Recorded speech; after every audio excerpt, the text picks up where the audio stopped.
Եկեղեցին լուրջ անելիք ունի, եկեղեցին պիտի սեփական օրակարգը օր առջև դնի եւ իրականացնի։ Պետք է նրանց կարգալույծ անի, թե ոչ միայն կարգալույծ պիտի անի, նման ընթացքով բոլորը բանադրանքի ենթակա են։ Բանադրանքի ենթակա են։ Կարգալույծությունը մարդուն հանում է հոգեվորականների դասից, դնում է աշխարհականների դասը։ Այս դեպքում դա այս անձերի համար բացարձակապես բավարար միջոց չի։ Սրանք պարզ քահանաներ չեն։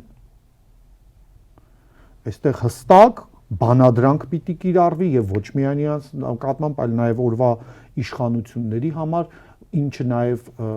մենք ընդհանուր այս թեմայով շատ ենք զրուցել, բոլորն ասում են իսկ ինչ կտա դա կտա շատ կարեւոր մի բան։ Հա, որտեղ շատերը չեն հասկանում, ինչ է նշանակում բանադրանք եւ այդ մարդիկ այլևս չեն կարող ասել, մենք հայ եկեղեցու զավակ ենք։ Ոնց որ Նիկոլը Հելնի ասի, ես հայ եկեղեցու զավակ եմ, ես պայքար ոչ։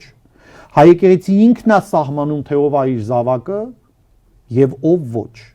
Հիմա գայլը մտել է քո հոտը հոշոտում է, ասելով ես էլ եմ գառ,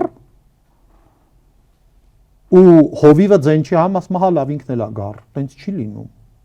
Չէ, այստեղ հստակ պետք է ասել դու գայլ ես, սրանք իմ գառներն են։ Եվ դու իմը չես,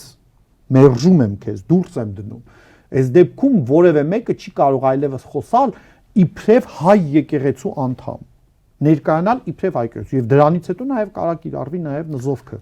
Բացի այդ բանադրվածներին չեն հուղարկավորում։ Բանադրվածների վրա որևէ կարգ չի կատարվում հայ եկեղեցու։ Քրիստոնեական գերեզմանում նույնիսկ չի թաղվում, չէ՞, արգելվում է։ Քրիստոնեական ոչ մի ծես չի կատարվում իրենց վրա։ Որևէ որ խորհուրդ եւ ծես չի կատարվում։ Դրանք մեր եկեղեցուց չեն, դուրս դրված մարդիկ են։ Ասում նույնիսկ հետո դրանից հետո կարելի է եթե չապաշխարեն նզովքել դրվի վրաները։